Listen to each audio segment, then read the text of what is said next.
Okay. I'm gonna nail it. Welcome to the February Customer Success Leadership Network Meetup. Woo! Woo! Woo! Who is here for the first time? Who's joining us for the first time? Let's give a round of applause for first timers. So we have an amazing panel tonight, and before I turn it over to them, I just want to thank our sponsors, which is Medallia for sponsoring the food, Strikedeck by Medallia, and Swiftly for sponsoring the space. And I want to tell those of you who don't know what we are. We're the Customer Success Leadership Network. We're a group of customer success executives, sort of self-formed. We meet regularly to put on these meetups and events and blog posts. We do have a website. Our recordings are all out there from all our past events. And if you're on the governing council, would you raise your hand so people can see who the leadership is of the, there's one back, Boaz, Mark, Rogers marching across. We got 3 on our panel tonight. We got a lot of heavy hitters here tonight. So we're gonna do the panel and then there'll be Q&A, and I'm gonna, with that, I thank you for being here. Our next month's event is gonna be in Pleasanton on the 23rd of March. And with that, I will turn it over to Lauren. Excellent. I have a lip up, so hopefully. I got the big puffy one. Well, it was just straight, I guess. Can everyone hear me okay? I tend to yell a lot anyway, and yell in a good way, maybe shout. My name is Lauren Costella. I am super excited to be hosting this powerhouse panel. I had the chance to talk with all of them last week, so it was really fun getting to actually talk a little bit about this topic of fireproofing versus firefighting in customer success. And I don't know if anyone's actually had that feeling of firefighting. Anyone in customer success have that feeling ever? No. I don't believe it. I know. So this is a really cool topic that we get to discuss and talk about. How do you actually move away from firefighting, or when are there times where you do firefight, but how can you turn that into strategy? Or lost you. We did. Oh, there we are. And kind of take a look at different aspects. Maybe not all firefighting is actually firefighting. I'll get it. Here, does that work? That's it. Okay. Yeah, so it should be a really fun topic, and I am so excited to have the folks next to me. I'll let them do a brief introduction of themselves, but we have just a powerhouse panel. So here on my far left is Kristen Hayer. She's the CEO and founder of the Success League. So, We'll go through real quick, and it's really cool because she's going to be bringing not only experience from running customer success and sales teams, but she's worked with a ton of different companies and wearing her consulting hat. So I think it'll provide a really great perspective on this topic. We also have David Sakamoto, who's the Vice President of Customer Success at GitLab. No, sorry. Yeah, I said it right. Okay. Don't say GitHub. I was right? And he also came from Cisco as well. So we have that big company perspective, which is fantastic. And then we have Maranda Dziekonski, and she is from here at Swiftly and is Vice President of Customer Success and People. So we'll also bring not only that perspective of running maybe a couple of different organizations and departments, but also maybe that smaller company perspective. So we think that this diverse panel will bring a lot of different perspectives and hopefully a couple of takeaways, which I'll remind everyone at the end what those are for you. So I'll let them quickly introduce themselves before I get into the first question. So I'm Kristen Hayer, and I'm the CEO of the Success League. We are a customer success consulting and training company, and we really focus on helping companies develop top performing customer success teams. That's our mission. So I can talk about the work that I've done, and I'll share a little bit of that, because as we talk about firefighting, I think it would be more interesting to share with you some of the firefighting I've done as a head of CS or as a head of sales. But I can also share with you some tactics that some of our customers have done as well. So I'll be doing that tonight. I got my own. David Sakamoto. I run customer success at GitLab. It's been a little less than a year. And before that, I was at Cisco running customer success for the Americas. And before that, I was doing success and services at a company called eVault. Before that, I was doing probably lots of same stuff. But thanks for having me. I'm excited. I really always enjoy connecting with the teams. There's so much great sharing, and I feel it's my duty to make sure I'm sharing and helping others out as well. So thanks for joining. So I'm Maranda Dziekonski. Welcome to my home. Thank you. First of all, I'm really happy to see you all are here. I want to apologize. It's warm in here, so bear with us. It's going to be worth it. I am the Vice President of Customer Success and People Ops here at Swiftly. I've been here a little under a year. And my background prior to Swiftly is really building and scaling customer success and operations in general in startups. You may have heard of a few of the startups that have been a part of scaling. HelloSign is one of them. Lending Club, which was a unicorn right around the corner. I helped build and scale their operations from around 5 to over 70 in my organization. So I think I have a little bit to say about firefighting, and hopefully you'll find some value in it tonight. Awesome. And again, my name is Lauren Costella. I'm Vice President of Customer Success at Good Time, which is a recruitment and candidate experience platform. So we help to improve the candidate experience by making sure that you can schedule easily. And we help recruiting teams bring you in really quickly. So it's super cool.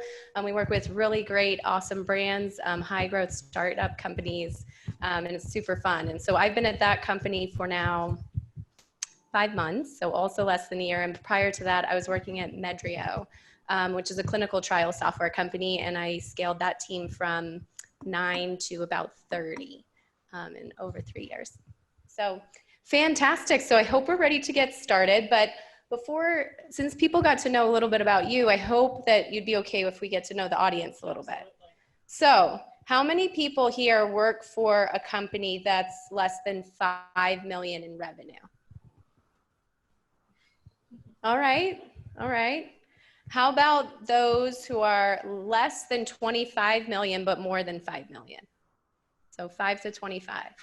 Okay, another good mix of people. How about 50 to 75 million? Or 25 to 50, sorry, 25 to 50. Okay, there's another couple in the back. Now 50 to 75. Okay. Anyone at 100 million in here? 100 million or above? Okay. Wow, there's a lot of people. Wow. So we've got quite the mix. Yes, it's good. Now, how many people in the room are CS executives, leadership, come from that perspective? Okay, fantastic. What about CS practitioners? So people that might be CSMs, support. Okay, great. What about consultants? Anyone in the consulting space? Fantastic. All right, it looks like we have a really good mix there as well. And this is my last question about the audience. How many people are looking for new job opportunities and are here because of that? All right, fantastic. Take a look around. Now, who's hiring? All right, so for all those people who raised your hand before, you see the people with their hands up now, make sure you meet up. That's the whole point of that. All right, so now let's learn a little bit more about firefighting and fireproofing. So I would love to learn from each of you if you could share an experience of what firefighting might look like. Maybe in when something's happened with a company, maybe joining a company, maybe you can share an experience with us, maybe a story about what that was like. Okay, I'll start. So I have a lot of experiences with our clients watching their CSMs fight fires a lot of the time. But I want to share more personal experience.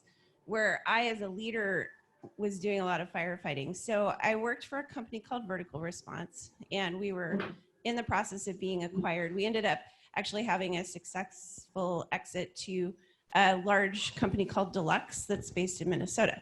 So while we were going through that process, because I was the vice president of sales and customer success and support, it was really challenging to go through the due diligence process while still managing these teams and trying to manage them at a very high level because we were being looked at and scrutinized very closely. And so trying to find the balance of all of that, because all of it was really important. And it's really hard to do everything when everything's really important. And so to me, that was really the best example I have personally of a time that was very stressful. And I felt like I was firefighting all the time because everything was so critical. Now, we did end up having a great result from that and got to celebrate all of that. So in the end, we got back to more of a normal cadence of work, but it was very stressful, and it took about 9 months for us to really go through the hard part of that process. What next you want me to? Such a gentleman. I have joined a company before that had a major churn issue as an executive. And when you join a company that has, and you acquire a churn issue, you immediately go into firefighting mode, trying to figure out why people are churning, why are customers churning, how can you stop the leaky bucket? It's tough because not only do you need to try to keep the current customers that you have happy, onboard the new customers, you need to figure out why all of the customers that have left so you can learn from that and put those learnings towards the current customers. So it's a, for lack of a better phrase, a hot mess. And it's definitely the max firefighting mode that you're ever in as a leader when you join an organization and inherit that. I don't know. Has anyone else felt that? I definitely have. You turned it off. That's what happens when you keep your own. That's right. Give it a second. All right, now back. Oh, yeah. So I'm loud. I told you. Watch. 1, 2, 1, 2. I'll give you the story. It was the first time I was at Cisco. So I was at Cisco twice. It wasn't a new company, but I took a new role.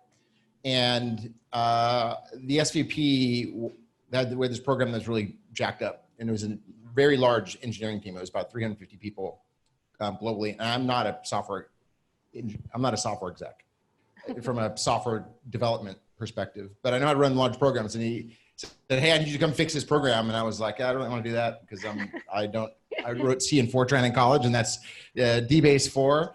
And I worked with this guy for a long time and said, "I really need you to come in here and fix it." And I decided to take the job reluctantly, and I started peeling back the onion, and it was a disaster. Like, I won't go into detail, but like, it was some of the largest enterprise companies in the world having major problems. And the thing is, I think from a firefighting perspective, I think there are always good learning moments in there. And so you absolutely don't want to live your life in firefighting, but I always look for opportunities. It's really like doing the Deming's 5 whys, where you just go peel back, like why, and it helps you kind of assess what's going on. Now, you need to quickly start to bubble up and start building your strategy, so balancing that out. And I had like a moment that I was probably a little too caught in the tactics in the firefighting, and we had to do this really important board presentation I had to give, and I was just not prepared. I hadn't kind of lifted myself up, and I thought I was gonna get fired. Like, this is like a disaster. And I've kind of had 6 weeks to figure out what's going on, and I had this big presentation, and I didn't have a strategy of like how I'm going to message this whole thing, and it was super scary for me. I didn't get fired. It's close. It actually turned around really great. I got a ton of learnings, but I think a lot of the conversation, at least for me, it's about balance, right? I think you can, if you look for those learning moments, like take a Kaizen mindset, and how do you learn what happened and kind of start chalking them up and prioritizing them and what you got to fix. But then you got to lift up and start to build your strategy using those insights. So I think you got to balance among all these things. We talk about strategy and execution and tactical stuff. There's benefits to it, but you just got to make sure you balance it out. Yeah, I love that. And I think everyone can relate to a little bit of each of these stories. Starting in a brand new position that maybe you're not really familiar with. So you're kind of reacting to what everybody's asking you to do while you're trying to figure out what you're supposed to be doing. Joining a company where things are falling apart with churn, or maybe not understanding what's going on with customers while getting new ones coming in. And then of course, join a company where you just own a lot. You own maybe everything, support and everything in the company's culture is to move really quickly. So I think all of us can relate to those. And I think all of us can relate to, and now getting into the practical, how do we start to balance those things? And so my next question for you is, how do you balance tactical and strategic things into these buckets? You know, Kristen, I really loved when we chatted on the phone. You talked about how you like to bucket things in a really interesting way. And so I would love it if you could share that with the audience, because I thought it was really simple to understand. Yeah, so I went through an exercise. I do this every once in a while, but I did a really big version of this exercise this year, because this year we experienced a lot of growth in our organization, and I needed to shift what I was doing from being the person that was on the front lines doing all the training, delivering all the consulting, to being the CEO of the company and really focusing on CEO stuff. And so I did an exercise that I've done before, and I think it's really useful and it's very easy. I asked myself on each of the things that I do, am I good at it? And try to be really honest about that. Do I like doing it? And do I add some unique value to that thing? And if it's all three of those things, that's probably something I should be doing if I like it and I'm adding unique value and I'm good at it. But if it's only two of those things, I probably should be delegating that to somebody on my team and supervising it. And if it's only one of those things, or if it's zero of those things, we need to think about, should we even be doing that thing? And if we should, can we outsource it? And so I really went through that exercise for my own workload this year, and it's helped me balance out what I'm doing and really take ownership of my time again. I think the things for me that fall into the 3 bucket are things like building new models of how to do things in customer success. And that's really important to what we do.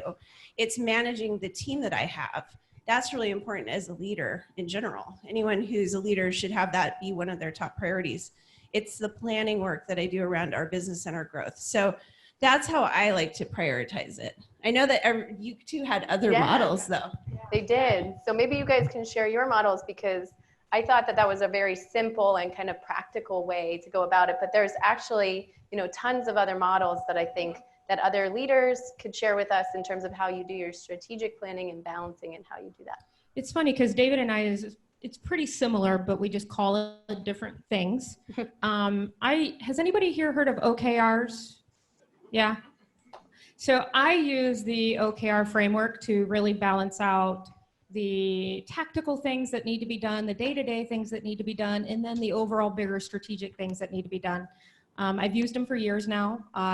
We use them here at Swiftly. This is, I think, my 4th or 5th startup where we are using OKRs, and I get better and better every time doing it, as I'm sure everybody here has as well. But I love the whole framework of, this is my objective, this is what I want to achieve, what will be true if I achieve that, and then what are the tactics that need to be done in order to achieve that. And we do that here as a team quarterly, just so we can set up some of the more strategic things that we need to do. And every Friday we go in and update where we are in completion. I think that helps us and helps myself balance out just the day-to-day noise and what I need to do to continue to move our team and our department forward.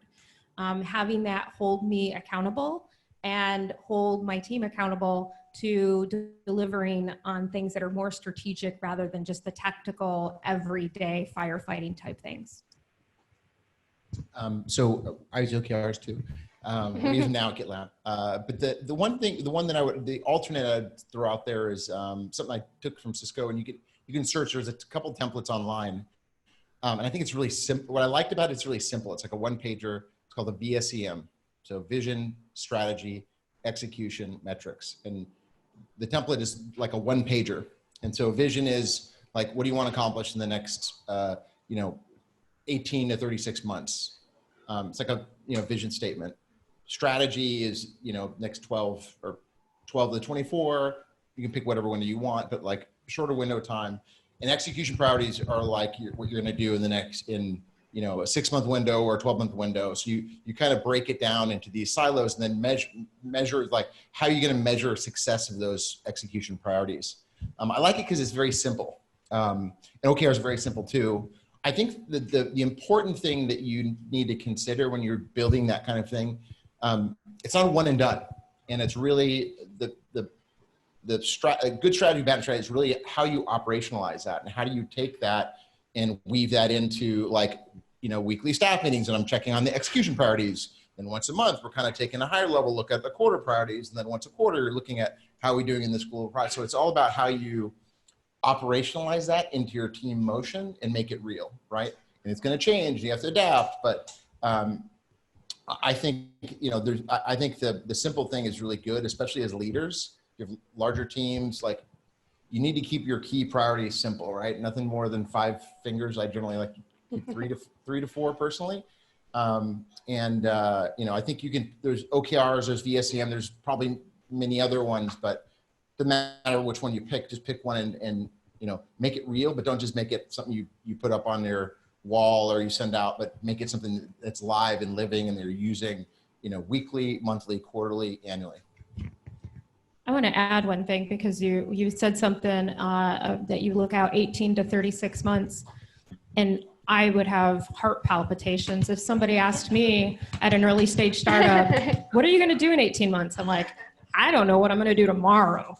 So I do have a framework of what I'm trying to accomplish this year, but at an early stage startup, being able to look out 18 to 36 months is really tough. So I think that's really... Probably, yeah, I don't do that either. I'm more like, my windows are, we do quarterly for kind of execute, like OKRs quarterly. Yeah. I have an annual view and probably my furthest out is 18 months. Okay. Yeah, I do the annual and then the quarterly. So. Well, I love all of these things because I think we have pretty simplistic ways to think about it, which is great. Simple does not mean it's bad. It's just a way to get started. And then we have some more, sorry, like this is really hard because I want to make sure you can hear me, but here we go. But also having something a little bit more formalized too is really awesome. The way I kind of think about things is, our company has a goal, I'm given a goal. I know we talked about this. I really like my team to be involved in forming what things we're doing and in what direction we're heading, because generally speaking, they're a lot closer to the customer. And even in my talking with customers, I'm not on the ground all the time, day to day. And so the way we kind of raise that is through, we do L10 or level 10 meetings, which just means we want each meeting that we do each week to be a score of 10 out of 0 to 10. And each week we'll raise different issues. And those issues can be as small as, we need a new coffee maker, to something like we need to change our pricing and packaging strategy for our customers. And some of those things are really big and hairy, but you kind of break it down to like, what is the core issue? And then you just start taking action on it. And what I like to do is align it to the customer 2.0 model. It was put out by McKinsey in 2018. So I like to bucket things by that model. And I actually had my team rank that how they thought we were doing in each of the buckets mentioned in that model. And then the ones that were most red or ones that were most important to our customers are the areas where we started. We just started building out dates and things that were more complex. We started bucketing them into quarters. And then all of a sudden we had a roadmap of where we needed to go that seemed to align pretty well with where our company needed us to go. And it was built from the team. So I think they're big takeaway here. So your pro tip number 1 is strategic and tactical items that you have in your roadmap are probably going to change based on the size of your organization. If you're maybe a little bit bigger, you have maybe 18-month vision. if you're a little bit smaller, you might have to adapt a little bit more quickly. And I think that you can use different models. They could be more organic in nature. They can be pretty formalized. So now that we have kind of that practical tip, I'm curious, as just a quick question for all of you, is there a time when you focused on something that was pretty tactical or firefighting, and it was urgent, and that ended up being a mistake? Like, you shouldn't have focused on that. So I imagine we bucket these things together. We think we have it all together, and then something urgent comes up, and you're just like, okay, I got to go do that, and it takes you off course. Have you ever done that? I don't make mistakes. You know, I would actually say I'd use a GitLab, and it wouldn't be one specific thing, but you know, when I kind of did a retrospective on kind of my first 3 months, my first 6 months, I realized I missed on a couple of key hires because I was kind of in the weeds and I was learning a ton, but I realized I didn't make a couple like really critical investments that I hired probably about 3 months too late. And so, you know, lessons learned. It's like oftentimes you don't know whether it's a mistake until down the line. You're like, oof, I wish I would have probably just let a couple of those fires burn and kind of focused on like the team plan and probably hired in some of these people because I would have been able to accelerate much faster on the back end. So it wasn't necessarily one particular one. It was just over this series of probably four or 5 months that I was just grinding through a bunch of issues, and I kind of missed on a hire that I hired probably 3+ months too late. Ouch. Yeah. So I think all the time in early stage startups, we invest in things and then we realize that, you know, what we wanted it to give us, it doesn't, or it didn't. It's not abnormal. And I think over the years, though, what I've learned to do is if I have something that is going to require a lot of time from either myself or my team, I think about what are the outcomes I want to see and what are the indicators along the way that tell me that it's the right direction or tell me it's the right thing that we should be investing in at that time. And if we're not hitting those along the way, then we need to reevaluate and figure out, is that the right thing to invest in right now? That way you don't go too far down a rabbit hole to where you've completely lost that time or that investment. So I think it's just important when you're thinking about that you're making an investment in anything, you think about what are those indicators that are going to tell me that this is what's needed and that we're moving in the right direction. And if we don't hit those indicators, what are we going to do about that? Do we need to restructure it or do we need to just call it? That way it's not sunk cost completely. Thanks. I have an example that's come up a number of times recently with our clients, and I won't name names. But a lot of times, especially in earlier stage companies that we work with, there's a customer success leader who kind of came up from inside the team. Maybe they were the first CSM, and then they became the lead, and then they became the director, and then they became the vice president, but they never let go of their accounts. Totally. Is anyone in here in that position? Raise your hand. Don't be embarrassed. Okay. So here's the deal though. That's a perfect example of you will be burning the candle at both ends if you do that for too long. It's okay when you're very early stage and you are the only CSM, but when you start getting a team, really for every one person that you add to your team, it's about 25% of your time that you should be spending managing that person. So by the time you're at 4 people, you're maxed out as a leader and you should have no customers anymore. And it can be really hard for those kinds of CS leaders to let go of having customers, but you're doing your team a huge disservice by not spending time managing them and making them successful with your customers, because that's how you scale.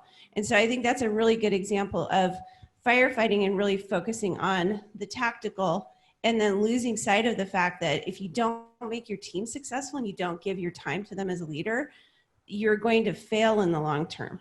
So. No, thank you. So I just want to make sure that you're not insinuating that each customer success manager or manager of customer success should only manage 4 people? No, I'm saying Okay. at 4 people, you should just be a manager. Got it. Okay. Yeah. You can have it back. Some companies say 5, and I think you can push it to 5 and probably be okay. But a kind of common ratio is 4 to 5 people, and then you are a manager. And so if you're hanging on to your accounts at that point, you aren't doing a great job for your accounts, and probably you're also not doing a great job for your team. Or maybe you are doing a good job, but not as good as you could be doing. Thank you. You know, I think they're really great examples. And so I really thank you for sharing those. And as we had talked last week, one of the things that, as we were talking about different models for tracking both tactical and strategic and putting those things together, one of the things that actually came up was the maturity of leaderships and teams to actually create those things. It's easy to say, oh, use this model, but then like, how do you actually do that? How do you make those things happen? Are they top-down driven? Are they bottom-up driven? So David, you mentioned a lot of people struggle with strategy, which I agree with. Like sometimes that can be really hard. And so I was curious, maybe you could go into how you help to drive like that vision, and do you drive it top down? How do you get people to understand like OKRs or ESCM? I'd say the span of control, I have 17 people reporting to me right now. But yeah, so first I think it's, if for the leaders in the room, it's your job to paint the picture of the strategy, right? And I'll share my experience at GitLab where we're using OKRs. I'd never used OKRs before, but the concept is very similar and clipped in, but my team hadn't. They had just introduced it. And you know, I would say we've gone through an evolution of those. And at the very beginning, it was me. I'm like, all right, here's your OKRs, team. And I don't like to do that. I'm very much take much of a servant leadership approach, and I prefer they come very much like you said, prefer to come team. But they just need to start that process and start moving. I was super proud because this last quarter, I didn't even give any, everybody got the strategy. We've been talking about the strategy and everybody did their own OKRs. All I did was review and improve them and tweak them a little bit. And all of them were totally in line. But the evolution was, here's the OKRs. Second quarter, I said, here's what I'm thinking. Give me some feedback. And then I said, okay, here's your OKRs. Then it was, hey, I like you to think about these things. And they developed the OKRs and we worked on it together. And this last one was, all right, team, we need the OKRs.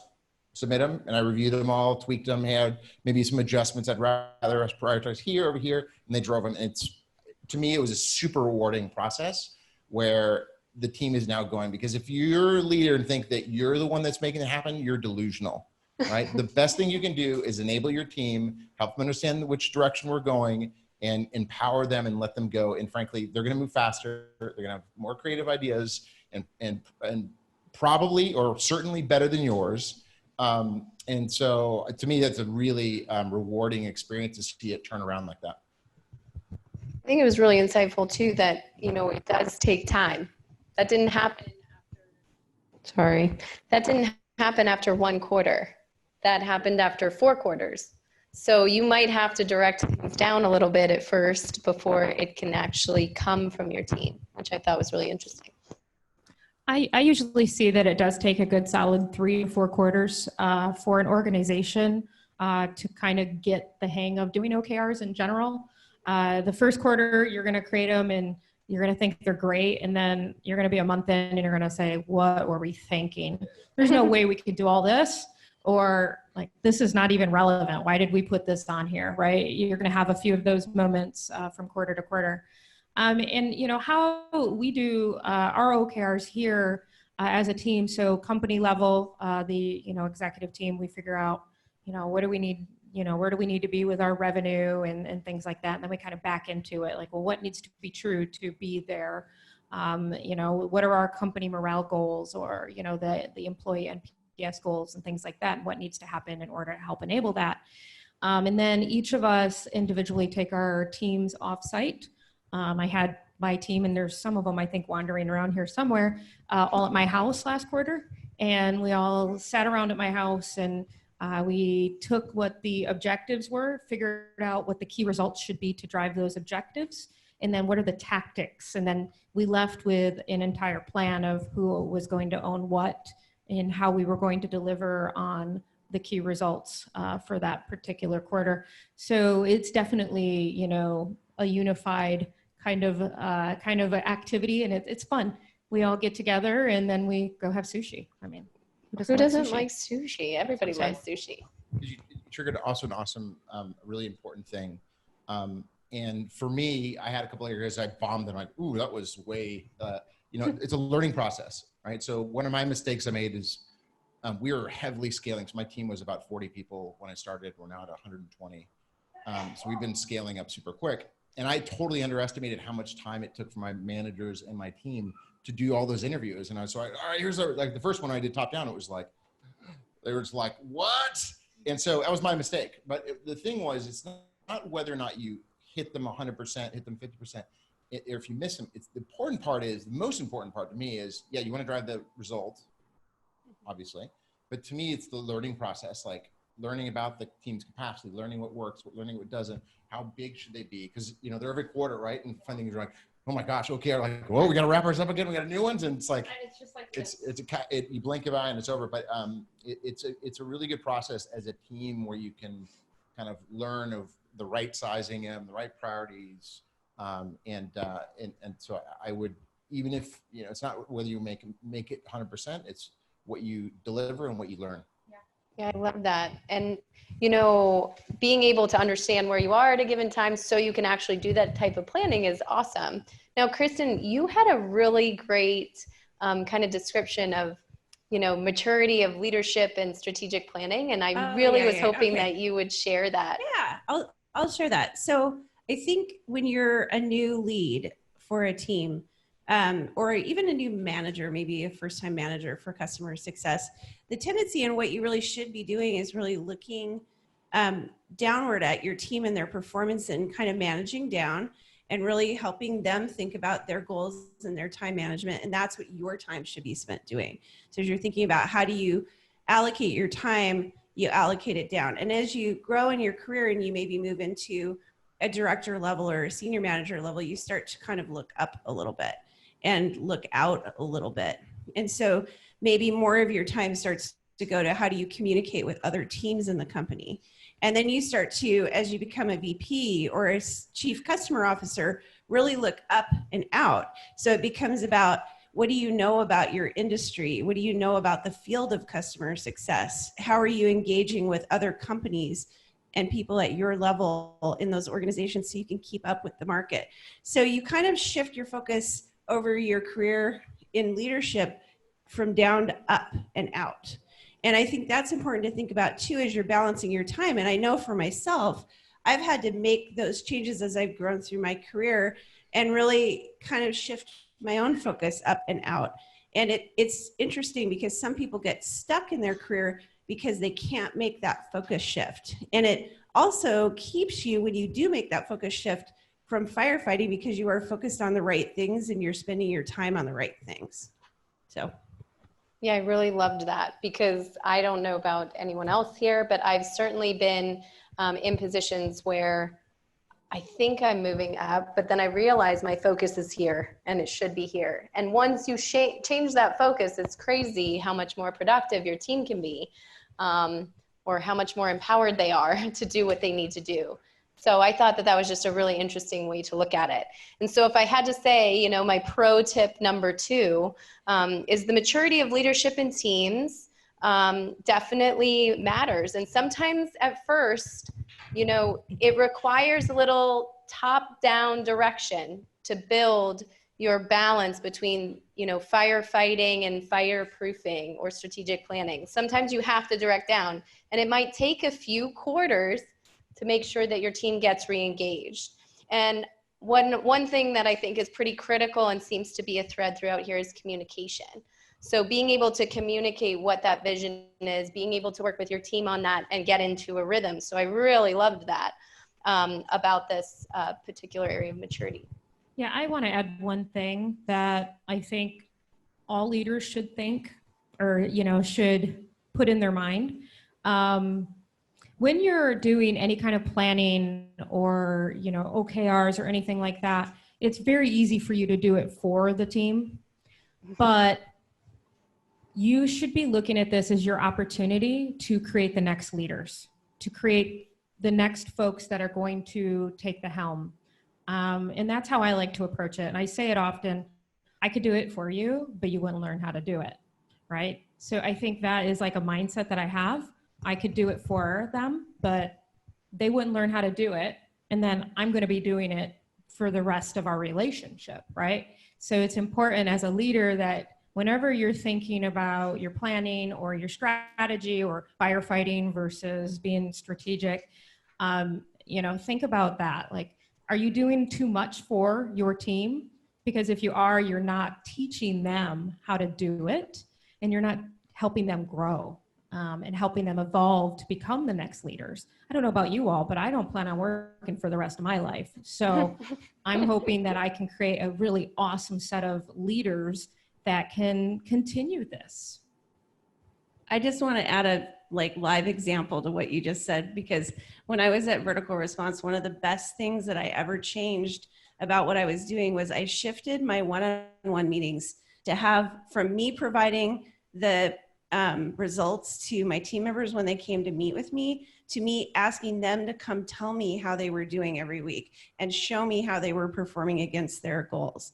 And that was a game changer. It tied them more closely to their objectives. It made them more focused. It kept them from firefighting because they had to make the best use of their time. So that's a solid example of what she's talking about. I love it. And so as, we kind of continued our conversation and we went from, what is balancing and firefighting, or I mean, what are tactics and strategy, and what does that look like? And what are the models we can use? And, what's the environment in which those models can be used with leaders and everything else? We started talking about okay, this seems like a lot. How much time do you really have to dedicate to it? And so I really wanted to get into, that topic of dedicated time for strategy and planning, and how do you know things are out of balance? So Maranda, you had mentioned it might be a little hard to break down. So maybe you could talk a little bit more about, coming from a startup land. Yeah. How do you have time for all of this? I can't, when that question came up in our prep call, I said, there is no way I can tell you the percentage of time. I can't say I spend 30% of time being strategic, right? It's just not possible. But what I will tell you is I have a feel in, a gut feeling when I'm too far in the weeds or I'm being too tactical. I don't feel like I'm providing value to the organization. I don't feel like I'm doing what I should be doing to drive the organization forward. And then I start questioning, am I qualified to do this? I start going into imposter syndrome, right? To where I'm like, okay, any minute now, they're gonna find out that I am not qualified to be here because I'm doing too many tactical things and I'm not driving strategy. So for me, it's a little less about I spend a certain amount of time and, I'm identifying it in that way. And it's a little bit more about my feeling of what value I'm driving. Everybody here probably can resonate with that feeling when you've done something so awesome that it has helped drive the strategy forward. If you're not feeling that frequently, then you have to relook at what you're doing. Yeah, I really like that. David, you had mentioned, and I really liked this too, a rhythm. That you really like to get into a rhythm of planning and execution. So maybe you could talk to the audience a little bit about that. Yeah, so I think I'm a very process-oriented person, so I like to build some structure around it. Obviously, if you look at a macro level, annual level, ultimately you're going to build a cadence of achieving your goals, whether it's what you want to achieve today, what you want to achieve this week, what you want to achieve this quarter, what you want to achieve this year, right? We're still doing our planning. Our planning process is going on a long time, longer than I'd like, but we're doing a lot of the annual plan, right? But ultimately, if I think of a given quarter, you have your OKRs, right? We kick off the OKRs at the beginning of the quarter. Actually, I'll take a step back. Whether you use your OKR, I have a strategy deck for my team, And what I always just do is that's my North Star, right? So I'm going to look at that at period out and going, am I making the right progress on these things? My priorities for almost every job I've had is run the business. You got to run the business and you got to build a great team and you got to build the business for the future. Like almost every one of my priorities ultimately align around those three things, and some of them break out into two. But so if you've written your plan down, then you're going to have a cadence. Now you have a reference to your North Star that you're going to look to. And that's about kind of your cadence, right? Beginning of the quarter, you kick off your OKRs. What do we got to accomplish this quarter in relation to the my annual goals? Great, boom, boom. You define those. You have staff meetings. Then you're like, okay, how are we doing? And you don't check. I don't check out my OKRs every week, but like every month, I'm definitely like, all right, how are we doing, team, on our OKRs? And then you're kind of driving through the tactical pieces. And it's kind of like those windows of beginning planning for the quarter, monthly, and then you finish out, you tie them out. How do we do? What did we learn? Let's do the QBR for the quarter, look back, and then how do we use that insight to drive forward the next quarter? So try to build some structure around it. Again, I'm not perfect. Like it doesn't fully line up that way, but it's just a general. Trying to be humble. But like, you know, it's just a general framework you have in mind, making sure that you're focusing on the detailed tactics, because you have to do that, but then kind of your mid-level, what you're trying to accomplish for the quarter, and then just make sure that you're making the right progress for the year. Yeah, I really like that. And I do think that rhythm is important. Being able to have, you know, we do something similar now at Good Time, but we did at Medria, whereas before the end of the quarter, you know, we'd meet, we'd have our company level discussion. I'd meet with the team. We'd have our team level discussion. We'd set our plan. We'd start the quarter with that plan. In our L10 meetings, we would discuss how we're progressing and our metrics towards them. And then towards the end of that quarter, we'd know how we were going to do. And then we'd start the planning again. So I really liked the rhythm and process piece. Now, Kristen, when it came to like time and splitting up time, you had mentioned that you were at a previous company and you described that you spent maybe a third of the time strategic planning felt right. Maybe you can describe why you think that. Yeah, so this was when I was a VP of customer success, and my main buckets of things that I was dealing with were planning, so the strategy piece, management of the team, so really that focusing downward piece, and then cross-functional communication and alignment with the other teams in the company.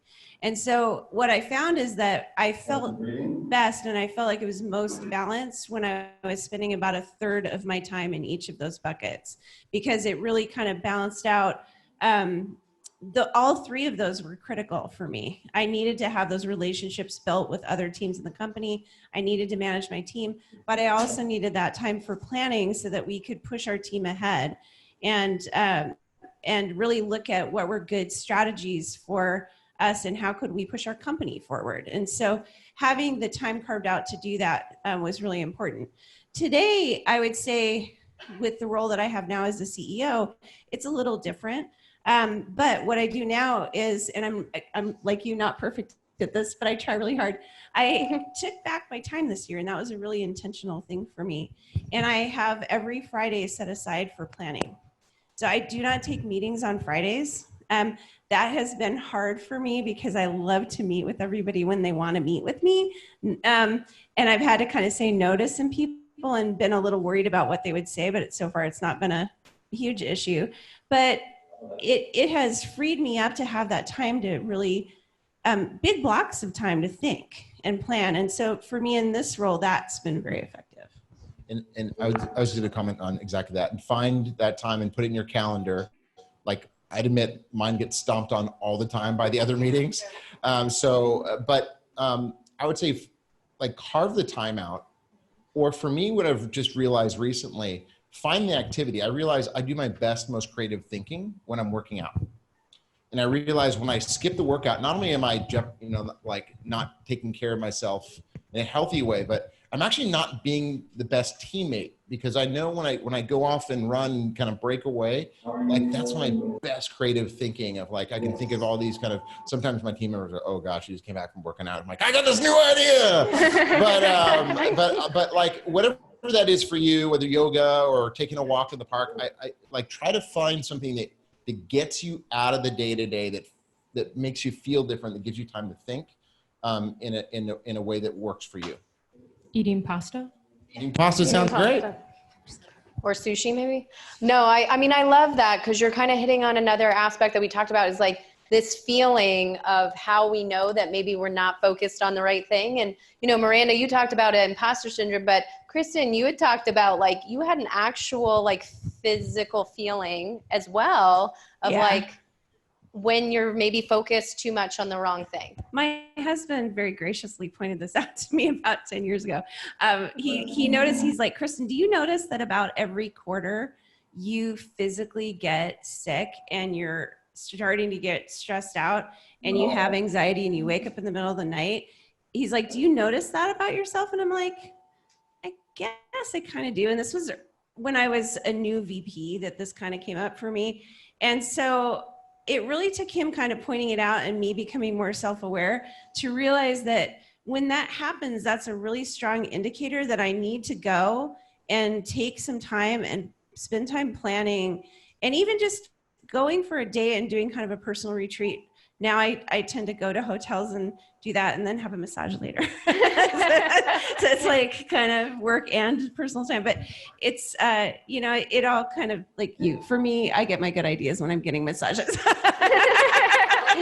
Running, massages, they're almost We've got the same pasta thing. and working out and I was joking massages. about pasta. I think we need to take a vote. So, you know, once he pointed that out and I started paying attention to it, I can now catch it before it gets to be really severe. So I think if you learn that about yourself, you can find when you're starting to get to that point where you're feeling out of balance with what you're doing and starting to go into the weeds and firefighting too much. No, I think that's really fantastic. And I think it kind of, you know, summarizes here, you know, you need time for both.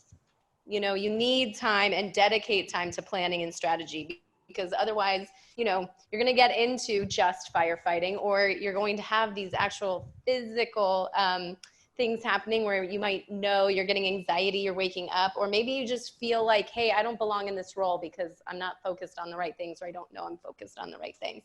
So pro tip number 3, make sure you've dedicated some time and you're using your models to get into that cadence, so you don't wake up panicked, so that actually you know you're heading in the right direction, and be on the lookout for those signs that you might be teetering, you know, away from that balance. So I thought this was a pretty fantastic conversation, but I do want to open it up to the audience for some questions. So with our time, let's go ahead and dive in to some of the questions that our audience might have. Thank you, Irene. Hi, I'm Donna Weber. Thank you so much. You've talked a lot about the people, maybe a bit about processes. What about the technology? When do you know it's the right time to bring technology in to help you fireproof?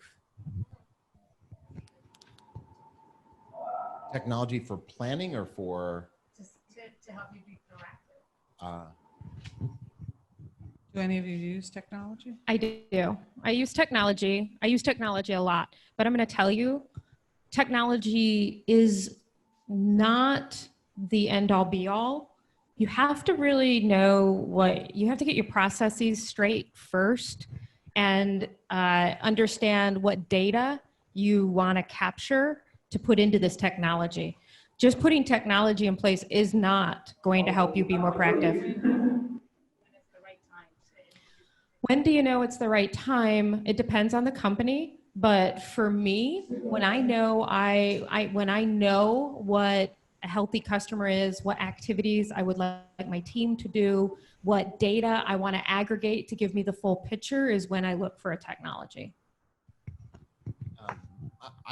Someone told me, so a consultant, remember you're a consultant for the consultants, when a consultant right out of college, my first job, he said a very basic thing that really I kept as mine moving forward as part of one of my mantras is get effective, then get efficient. And so when I see stuff like that, problems like I'm going to brute force, grind through it. It's called muscle success. You're just going to grind through it to figure out what's the pattern to solve the problem, or what's the pattern to get it done. And then when I have a reasonable view of what that looks like or how to predict it, then I'll start to bring some technology. So like the effectiveness is use what you have and solve it and learn and figure it out.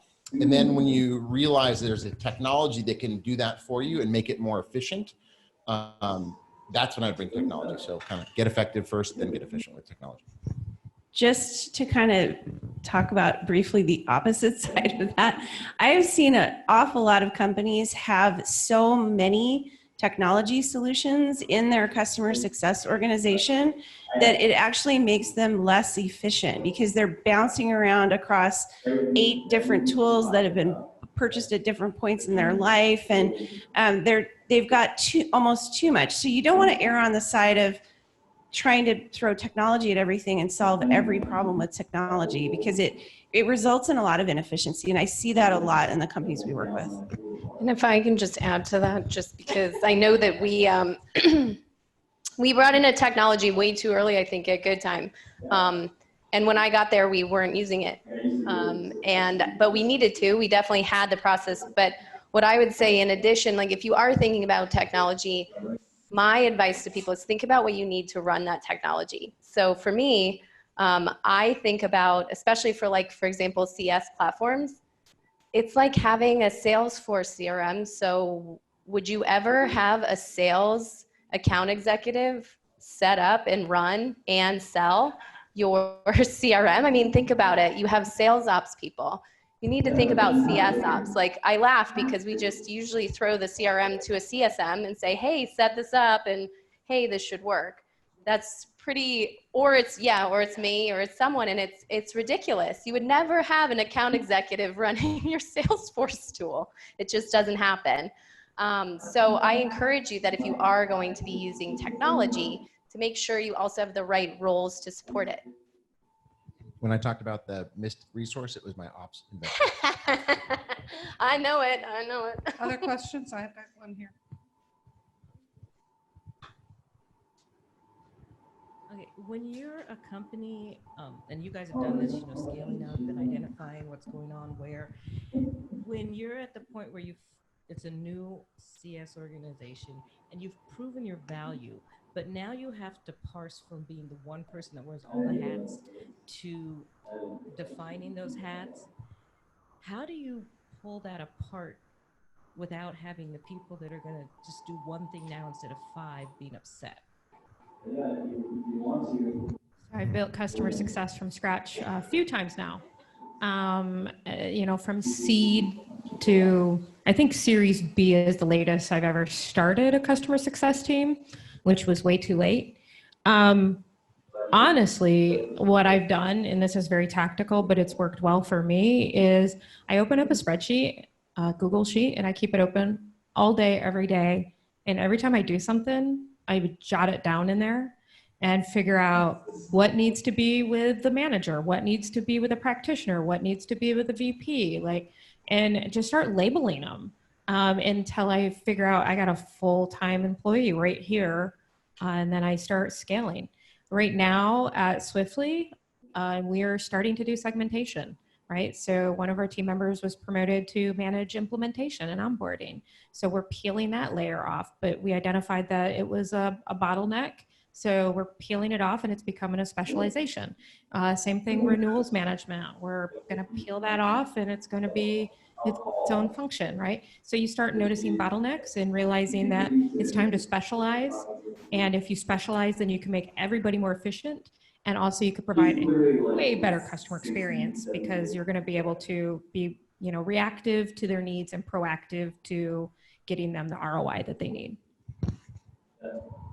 In terms of the part of what you're asking around keeping people from getting upset because their job's getting split apart, I think you can't ever prevent 100% of that. But one thing that I found works really well is if in the one-on-ones that you're having, hopefully weekly with all the members of your team that are your direct reports, you're having discussions around their career development, you will know the direction that they want to go in, and you can start to push them in the direction that they want to go and they have strong skills in that area. It doesn't work for everyone all the time because sometimes their desire doesn't match their skill set and things like that. But I think that's a way that you can at least be aware of the direction that team members want to go and try to get it as right as you can. Sorry, David. I apologize. I missed that part of the question. I do want to say there are a couple things. Not every person is right for every stage of an organization. And generally, folks that join startups at a really early stage are risk takers. They love to have their hands in everything. And sometimes they don't like to scale, or they don't want to scale to be in an incredibly specialized role. Then there are other team members who are just so like overtasked that when you're like, you know what, we need to segment. And if you position it the right way, they get it and they're so relieved for it, because it's going to give them more time to be better and be able to have like a balance in their world. And I'm just dovetailing on that, and that's the time as a manager to find out. It's an opportunity, like, to look at what people like and see as you're evolving your practice and your roles and responsibilities. Like, are there opportunities you can give somebody to stretch and try new skills, or someone that likes to do something different?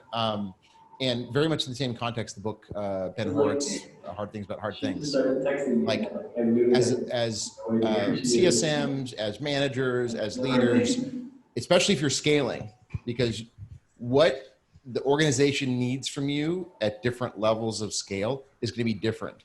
So taking it introspectively, you should always, I try to do it at least once a quarter, like, okay, where are we? What should I be doing? Am I doing the right things? And so similar to that cadence I talked about, like, I think beyond your team, but just be yourself. Like, what should I be focusing on now? What do I need to be focusing on? Because as the business scales, what you need to be doing and what value you need to bring to your team and to your customers and to the business will change too.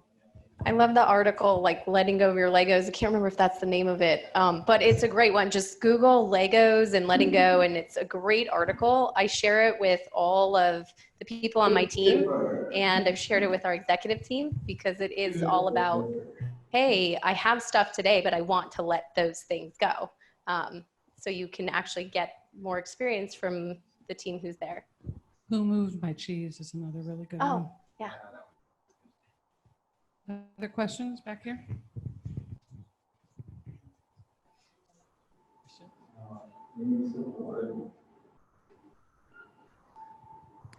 Thank you all so much. I'm curious if you can speak to a little bit around being a leader and transparency, particularly in times when there are things that are going on that are very, very challenging. How much do you share? And both from a professional perspective, but also from a personal perspective. I think that it's really hard to be a leader because oftentimes it can be lonely, particularly if you're in a smaller team. So I'm curious about that from both dimensions. Yeah, your comment on being a leader is lonely is, I can definitely relate to that. Like, I've had times where I'm driving and I'm leaning forward. I'm like, like, I mean, your team's there, but like, that's, I think, that's part of what you sign up to be a leader, right? You're the one you've got to put out there, and you've got to put your ideas and yourself somewhat at risk, right? So if you want to be an exec, that's part of the game. Transparency. So I'll probably be very different from a lot of the folks. And GitLab is like the most transparent company you'll probably run across. So the only thing that, like, if you want to look at we have a handbook, it's on the line. All of our processes are totally open. All of our discussion, you can actually see what I'm talking about internally in using if you get it on the application, it's free. But you can see how we're interacting. The only thing that we don't share to the absolute public is customer information, employee information, and security related information. That's it. Like, all of our processes are online. You can see our diversity, inclusion data. If you want to watch our marketing QBR, it's on YouTube. So my approach, I think, I'm a big believer in transparency. It just makes it like, now I've been in situations where in past lives where you have to do like layoffs and stuff like that, and you can't do that. That falls to the personnel piece. But I'm one that I'm going to tell you, right? And maybe a little different. I have more senior leaders, and they're all big kids, and so I think for me, it's easiest. Let's all put the problem on the table. Let's all talk about it. So my guidance would be as transparent as possible, but you probably also have to kind of align with the values of the organization. To some extent, you have to kind of be in alignment, because it doesn't, it could kind of create ruffles if you're not. That's one reason I went to GitLab, is they are hyper transparent there. And it gets us into some trouble, but like in terms of like, some people see like open discussions, they've been escalated in the news and stuff, but we're committed to that because ultimately we think it builds trust within the organization that you know exactly what's going on. And it also builds a lot of credibility with our customers. Like when you have an escalation, they can actually see, in fact, it was great. One story, and I'll wrap up, is they're like, hey, we take your issue really important and da-da-da. And the customer's like, no, you're not, because I'm looking at the issue. No one's even commented on it in 2 weeks, right? And they're like, you're right. You know, ultimately at the end of the day, I think it builds trust and it builds credibility with your team and with your customers and with your investors. I actually have your, I don't know if you call it your intranet because it's so outwardly facing. I have it bookmarked. I love your HR stuff. So it's amazing. To answer your question, as an executive, I can only be as transparent with everyone as the organization allows. So Swiftly is incredibly transparent. We do everything in Slack. We put everything in Notion. You know, as long as it can be available knowledge to everyone in the organization, it is. And I love it. I've been part of other organizations where that is not the case, and it's the opposite end of the spectrum. And honestly, it was a little hard for me to shift at first, coming from an organization where, you know, we weren't deliberately secretive. We just didn't share, if that makes sense. If you were to ask them, they would say, yeah, we're very transparent. Now, this place, Swiftly's transparent. Where I've been before has not been transparent compared to here. And in regards to the other statement, it is very lonely. But I wrote an article a few months ago about folks that are moving into leadership and about being yourself at work as a leader. I believe that. I'm pretty much an open book. And, you know, I took that from a previous manager I had she was pretty awesome. And she shared, we knew about her personal life and, you know, what her dog was doing, and her husband and her were going skiing. And, you know, I'm pretty much an open book as well with my team. If they want to know who I am, they can ask me, and I always tell them and share with them openly. That makes it a little less lonely, but you still have, you know, it is still pretty lonely. So. I'm a big believer in teams. So if you've ever read Patrick Lencioni's 5 behaviors of a cohesive team, it's all about building trust.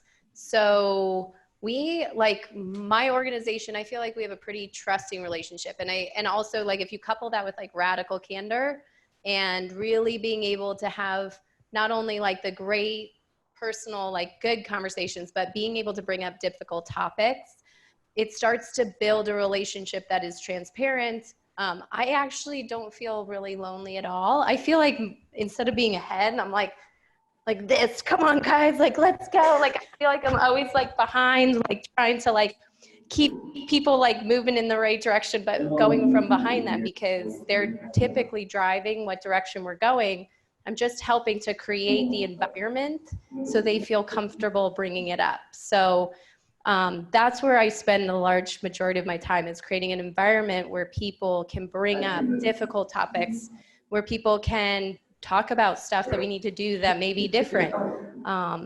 But if they're bringing it just to me, then it feels lonely. So I make people bring it to each other, bring it up in a forum, but I have to create that space for that to occur. And when it's there, it's actually pretty great. This is all great. Thank you so much for being here and teaching us all these steps. We talked about, so you Can you speak into the microphone? Yeah, you gotta hold it. There you go, like this. Okay. So you all talked about customer success and post-sales, how to manage customers, but customer interaction starts at prospecting. You're building trust right from the prospecting. So considering the entire sales arc, especially for the growing company where you're hiring constantly, you talked about building OKRs from top down and bottom up, right?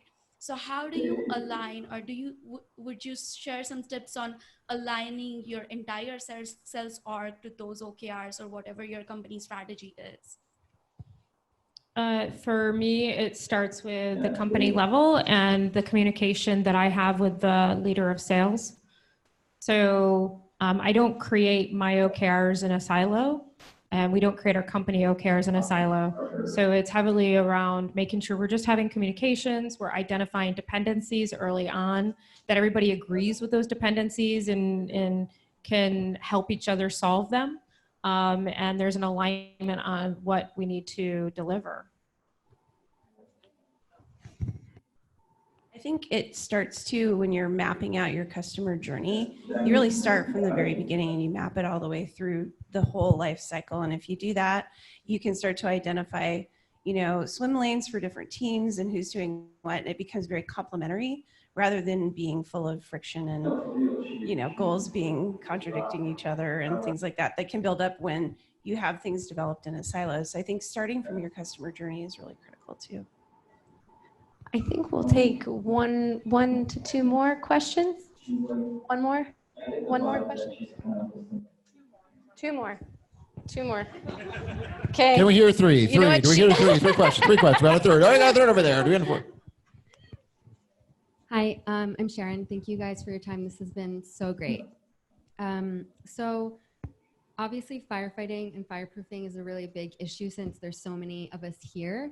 And you guys have talked a lot about assessing like strategically and how to solve from the top level. I guess I'm curious, I'm a CSM, so on my level, how do I assess the organization? And if I'm in alignment, or I guess, yeah.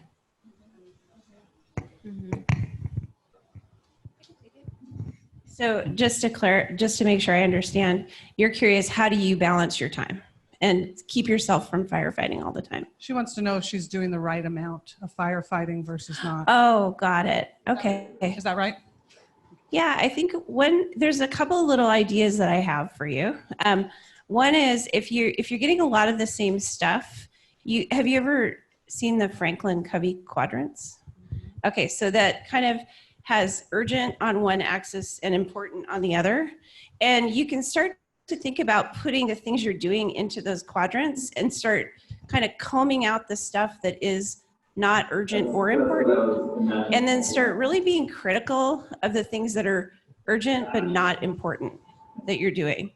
And when you do it on the quadrant that way, it kind of helps you think about what are the most important things.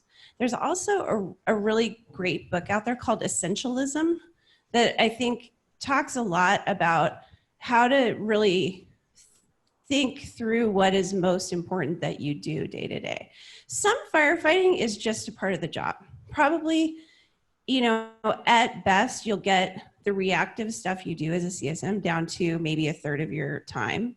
And that's just natural. But if you can get it down to that frees you up to do more things that prevent the reactive stuff from coming at you, and getting ahead of it is important. I also think it's really important to know that you own your time. Your customers don't own your time, you own your time. So you get to make the decision about what you do, and you can decide to be strategic more. It is a decision. So I don't know if you guys want to add. Yeah, I mean, I would think all the things we talked about here, just because you're not managing people, you use the same framework, right? So you have a book of business, you have a certain set of customers. Here's the things like your strategy, like by the end of this month or by the end of this quarter, I want to accomplish these things, right? So it's all about kind of just planning windows. Like you may not be going, I got to plan the next 12 to 18 months, but like, you're like, hey, what do I need to, looking at my portfolio, maybe at the beginning of the quarter, like let me just assess which accounts are going to need the most attention. What do I want to accomplish? And then you're kind of setting that plan. And then really that kind of, when I talk about that cadence, you're doing the same thing. How are we looking on the week? How are we looking on the month? Am I progressing in the first month? How am I progressing on my customer? Ooh, I haven't really paid as much attention to this because this one's been a firefight. So I had to figure out how to way to kind of box that customer in. So you can use a lot of the same things that we're talking about for your strategy. And then how do you manage your tactical things and build against your strategy for whatever your time window be, for your quarter, for your customers, or for initiatives you may be driving. Love it. Sorry. Yeah, and also work with your manager to figure out that balance. That's really key for you because the noisiest customers that cause all the fires can really suck away your time and take you away from focusing on your other customers. So that can be a really dangerous and slippery slope because before it could happen overnight and then you have churn on your hands because you haven't paid attention to other customers that are in your portfolio because you've been so focused on the noisy ones and all the firefighting. So work with your manager on how to get yourself to the point to where you are being proactive, looking at your entire portfolio and not having customers that are sucking all of your time away. Great. And I think that was an excellent comment. Like I look at my sole job is to serve my team, to give them air cover to be successful. So your point is awesome in terms of you're seeing stuff like maybe my structure, like the plan, like I need some help, right? This customer thing, or we don't have the right tools or whatever it may be. And your manager, that's their job to help you, right? So that's very much the servant leadership approach. And identify with those things, like your comment around you're seeing repeatability and it's something you need some help on. Hey, a little help over here. So definitely leverage your team around you. Great. Last question from Irene I have here. a question for you guys. Yes. So when do you find that obviously it's important to do the firefighting because you don't want the building to burn down. And it's also important to be strategic, and you guys have had some really great tactics and strategies around both. What happens when the firefighting is actually pointing you to something strategic? How do you interpret when firefighting should be pointing you to something strategic? That's a really interesting question. Firefighting, if you think about it, and you think about what you're firefighting, it's usually telling you that there's something that could potentially be broken or needs to be iterated on or improved, whether it's your product, whether it's the customers that you're bringing in, whether it's your customer success tactics. Generally, your firefighting is telling a story. If you listen to the story, it's going to tell you how to improve it. If you look for the trends, it's going to tell you what you need to invest in. It's very simple if you look at it. However, you have to bring yourself up out of the flames for a few minutes to really take a look at those trends, and that can be hard. But if you don't do that, you're going to be in perpetual firefighting mode. It's very much like we talked about, find some space. Massage was much better. I did in my running one. But find that space, whether, again, whether you're a CSM or a manager, find that space, because you could just be firefighting all day long when maybe I need the product team and say, look, here's the data. Look at all these issues that's costing us all this time. And hey, we need some effort focused here on the product to fix this. Or, hey, we need to spend some time in enablement with certain technology. Or, hey, sales upstream, we need to be doing a better job at setting expectations, because I can't be fixing all these expectation problems downstream. So, like these are all learning moments, and I love the way you kind of identified. Look for the patterns, make sure you find the moment to take back and think, and then go, okay, what's this long-term solution to this problem? I think when you find a pattern, you want to put some reporting in place around that, which means you do need to have some tools at that point so that you can report on what's going on. And then you can start to dig into the data and figure out, okay, is this sort of a series of one-offs, or is this actually a trend and we need to fix it? So there's some reporting you need to build around this stuff too. I think it's... The one cool thing about, one cool thing about being in customer success, so I think most people are related, is like, it's an awesome job. And but the problem, the challenge is you have like touch points across everybody in the entire organization: sales, product, services, ops. Like you are dependent, which to me is super exciting and awesome. But it challenges and it forces you to drive, build those skills of thinking in a very systematic orchestration way. So I would kind of look at these and kind of take a step back, and you're all in awesome jobs. And you have a great opportunity to build out this experience and trajectory. And those skills are super scarce in the market, because we don't have people that have 10 years, or it's not not common. You're gonna find people with 10 years of customer success. So, you know, at the end of the day, kind of refreshing the firefighting and tactics and strategy, like you're in an awesome place and it brings probably new challenges than you've had before, but isn't that why we do this? Yeah, it's totally why we do it. And I love it. And, you know, I don't think anyone could say it quite better, but I did just want to, you know, thank everyone for being here. And when I was thinking about, you know, your question, Irene, it just got me thinking about, you know, identifying like the things like that, identifying like engineering and bug problems. Like we just did this and we just pulled a report of all the bugs that, and the ratio of that to, you know, the number of bugs that we've had in the past, and it's like exponentially higher. We showed that to the engineering team. It's all of a sudden like, oh, okay, we need to fix that. So it's totally possible. It can actually be super simple, but I just really like, I mean, I've loved having the chance to talk to all three of you. I hope that everyone here got something out of that. Is there like, everyone raise your hand if you got something out of this. Yeah? It's fantastic. At least one thing. Yeah, Yay. at least one thing. So like I would rate that, since I saw everyone's hand go up, at least a level 10 meetup. So it would be an L10 meetup, and I would say we all gave it a 10. So I just want to thank you, Maranda, David, and Kristen, for being here and for serving on this panel. And I thank all of you for coming, because this is what really makes the dialogue and everything such a great discussion.